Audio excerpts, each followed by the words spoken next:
the impact of market liberalisation in Ukraine. Hello everyone, and welcome to our session on the impact of the liberalisation of Ukraine's gambling market. In August this year, the President of Ukraine signed the bill about the state regulation of activities relating to organization and conduct of gambling into law.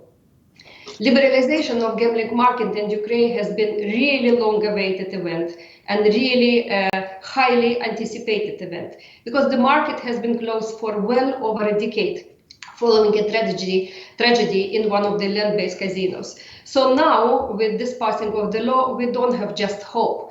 We have reality that the market will restart and grow in a regulated way according to the modern view on the regulation of the market.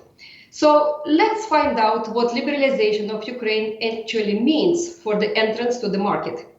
My name is Olga FINKEL. I'm co-managing partner at WH Partners, and I have two experts in the field with me today, Ilya Machavariani, senior partner and CEO at 4H Agency. Welcome, Ilya. And ARTEM KUZMENKO, partner and Eterna. Welcome, ARTEM. So, gentlemen, Ukraine is a very big country, very big European country with the population well over 40 million people. How does it translate into the size of the gambling market? Artyom? Hello, everybody. First of all, I want to introduce me and maybe say a few words about the legislation process and our role in it.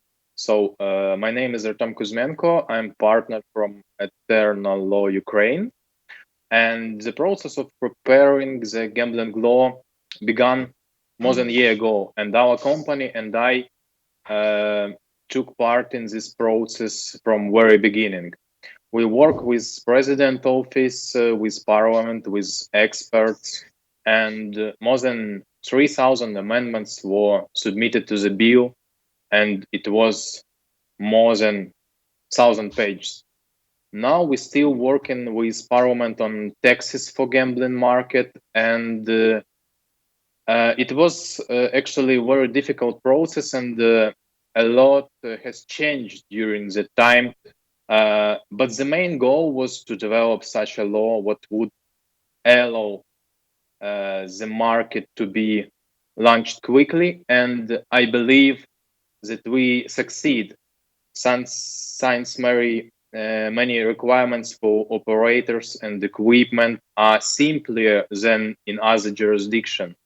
But still, actually, we have some difficulties. So I believe that today we have one of the largest legal expertise in Ukrainian gambling market. So how quickly you think, maybe I'll pass to Ilya, in the market that you expect to develop from now on, how quickly you think it can establish itself? Maybe we look into the timeline of the legislation, because Artyom explained the process of how we got here, where we are today. Maybe you take us a little bit into the future. When do you think the actually participants can already apply for the license? How long they will be given to familiarize themselves with the requirements, and when actually they can start live operations with the business? Ilya? Sure, yeah, thanks a lot. My name is Ilya Machavariani. I'm senior partner and CEO at 4H Agency, and well, given the fact that mostly all our clients are huge international companies which are looking at different markets at the same time, and Ukraine is definitely one of the hottest market out there, and everybody is just buzzing about entering this market. But there are a couple of things that you need to consider, you need to keep in mind when you're talking about timelines. The first thing that I want to mention is that there are, I think, and I believe that Artem will agree with me, the path is a little bit different for local companies and local operators and international ones, because when you are localized and when you are already operating in the country, it's much easier for you to adapt to new legislation. It's much easier for you to understand and comprehend what is required from you in terms of the regulations and from the regulator and so on and so forth. And if in turn, if we're speaking about international operators, then, well, in my experience, and maybe Olga will agree with me or tell me something different, but in my experience, the general timeline for a big gambling company entering the market is around 1.5 years. And I'm talking not only the legal side of things, I'm talking about everything, about operations, about business development, about marketing. So from ground zero stage to the go live stage, it usually takes about a year, 1.5 years, and maybe even 2 years. So as answering your particular question about deadlines, about timelines of the future market opening, I think that it will be safe to say that given the fact that the Commission in Ukraine is already formed, and everybody's hoping that the Commission will take first applications as soon as possible, I think that it would be safe to say that we are looking at the end of 2020 here for the date when the Commission will accept applications and will start considering them, in the optimistic scenario, of course. But if we are looking at the more realistic or even pessimistic scenario, then it is going to be 2021. And I'm not sure, and I don't think that it would be a good thing to say what particular part of 2021 we are talking about here. But I think that spring or summer is looking more realistic. But in any case, all our clients and practically, I believe that practically everyone interested in the Ukrainian market are already getting familiar with the legislation, working with me, working with ARTEM, working with other renewed specialists in the field, and they're trying to get a grip of what will be anticipated from them and what does it take to enter Ukrainian market right now. But if I understand you correctly, there isn't really a known official opening of the market. It's still in the process because the Commission is still being established, and the regulatory acts under this law, my understanding is they are not yet in place. And maybe about this, we can say how exactly this process will go, because it's important, obviously, for new market entrants to know exactly what to expect. And therefore, they need to know the rules and processes that they need to follow once they enter the market. So the later this information comes public, the more difficult it will be to be ready. So if you look into the requirements of the market, I understand it's not fully done and penned, but you have much insight into this process. So it would be very interesting to know for the participants, what are the main requirements for the market entrance? And let's start from requirements like presence in Ukraine, physical presence, capitalization, guarantees required, so financial commitments and local presence. How does it look like at this point in time? Well, anyone can start. Basically, I think that ARTEM will touch the figures and add more details than I can, but I can just give a brief outlook and brief overview of what is required. Essentially, these requirements are provided by the law, which is already adopted. So these requirements are public, and you can find them in any corner of the internet if you just Google Ukraine and requirements for entering the market. But essentially, answering your questions one by one, yes, you need to have a local presence, you need to establish a local company, and yes, you have a number of financial requirements which will be touched upon by ARTEM. And these financial requirements include the requirement to the charter capital of the company, and there is also a separate financial requirement connected to the necessity of obtaining bank guarantee or bank deposit in Ukraine in a certain amount. And speaking about something that is not that is hiding in a plain sight, there is also a questionable and contradictory requirement in the law to locate servers in the Ukraine as well, which processes basically the service of the operator, of the Ukrainian operator. So, and it is our understanding that this requirement is going to be, and hopefully will be changed in the future for the benefit of international operators entering the market, because obviously relocating the service and relocating all IT infrastructure in the country for the purposes of obtaining a license is as a really expensive task, and not every international operator and international company will be eager to do that. Yes, it's an expensive task, and also increases complexity of operation, because if the operator is already open and operating elsewhere, that will be obviously changing the way that they operate and increasing the cost. So this is understandable. It is a very serious, usually issue for the new entrants to the market. Artyom, maybe you can add something on this point? Yes, Ilya said correctly that for now we have almost everything in the law. So any sub-law will change anything.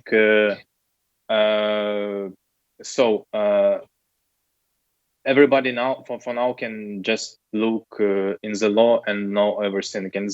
And we have maybe pretty easy requirements for legal entity. It shall have chartered capital approximately €1 million, and it shall have bank deposit or bank guarantee for €1.2 million, and also really important requirements that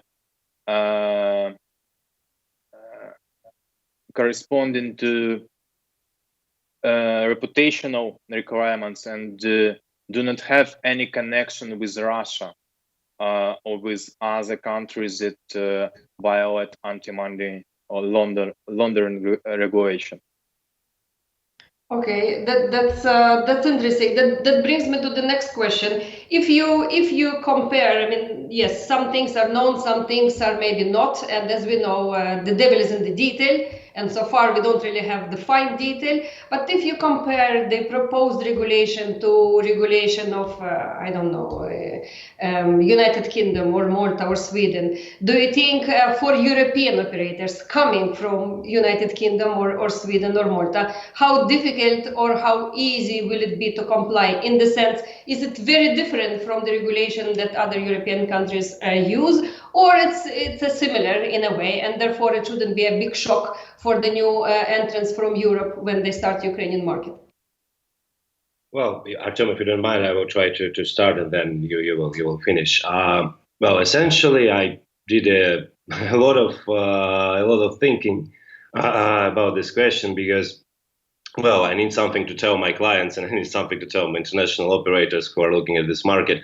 Ilya, what is your assessment of the regulations, and what is your assessment of the market? And essentially, I think that the right answer would be that Ukrainian gambling regulations are some kind of a mix between rather similar to each other CIS legislations, and I'm talking about Russia, Kazakhstan, Georgia, and Belarus.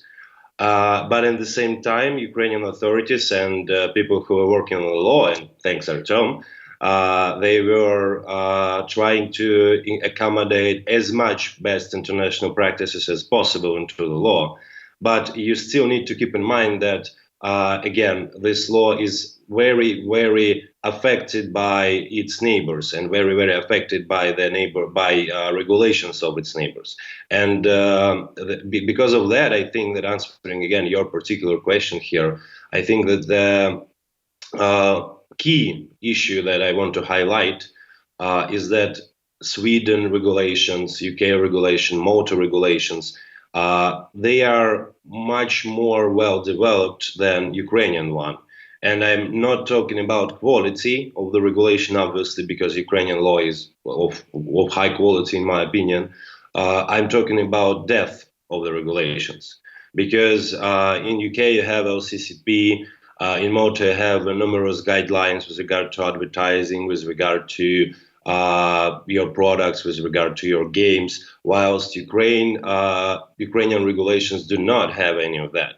And this is at the same time is a positive and a negative thing, because from the positive side, obviously it would be easier to operate there, because you do not need to review and do not need to know 1,000 pages of additional requirements that would be applicable to your product. But the negative side of that is that, again, it's rather obvious that these requirements exist in the said countries for a reason. And this reason is that these requirements allow the participants of the market, allow the operators to operate in the field, operate legally, and keep players protected. So again, this is a mixed situation, but in the end, I think, and my experience is telling me that it's much easier to comprehend Ukrainian legislation if the person comprehending it already knows and already faced SCIS legislation earlier. Because, we don't have much time left, so I have two questions left for you. We started talking about products, and Ilya mentioned certain products. Artem, can you please explicitly mention whether all products, gambling products, are subject to liberalization and licensing, or some of them will still be excluded and left for monopoly or remain prohibited? Actually, as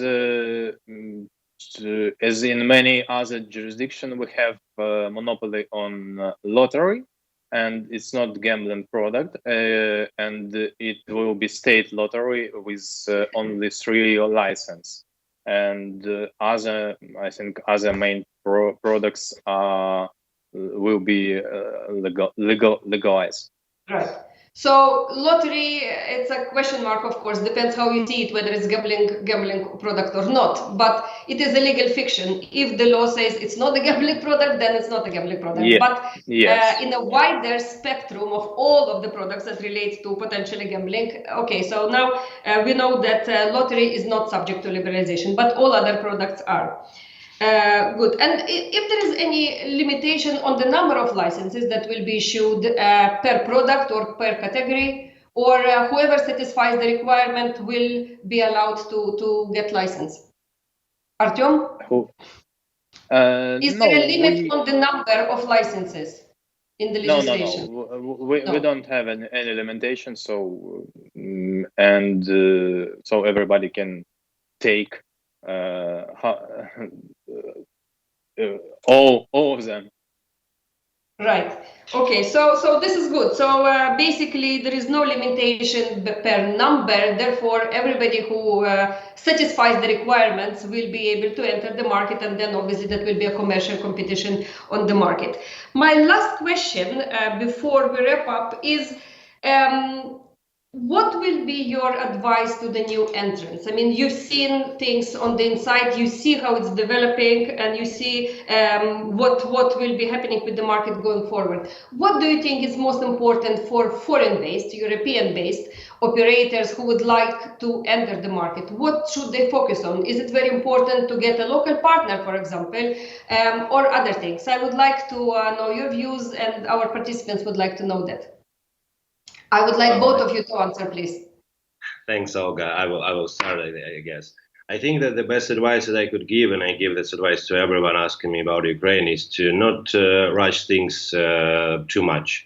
And I think that the best thing that international European operator could do is to just stay calm, speak to your professionals, and hopefully it will be either me or Artem, and just get ready to for a long ride, and get ready to work hard, and get ready to try to adapt to a market that is European, but it's a bit different from European markets nevertheless. Yes, thank you, Ilya. And I think that the Ukrainian gambling market is currently very attractive for foreign investment. Gambling has just been legalized, so the best advice for new entrants is to take advantage of low competition and enter the market while it's being formed and there are not so many players present. And also I want to mention one really important point, that all license fee depends on the size of minimum salary in Ukraine that rises each year. So it's really important to say that if operators will apply faster, they will have cheaper license than the next one. Right. Because everything is in multiples of the minimum salary. Yes, it's used in all taxation laws and penalties laws and other things in Ukraine. Yeah. Okay, great. So thank you very much for joining us on this panel. Ilya, Artem, thank you for your insight into the market, and to our participants who joined us in this section. Thank you. Thank you. Hello, Artem.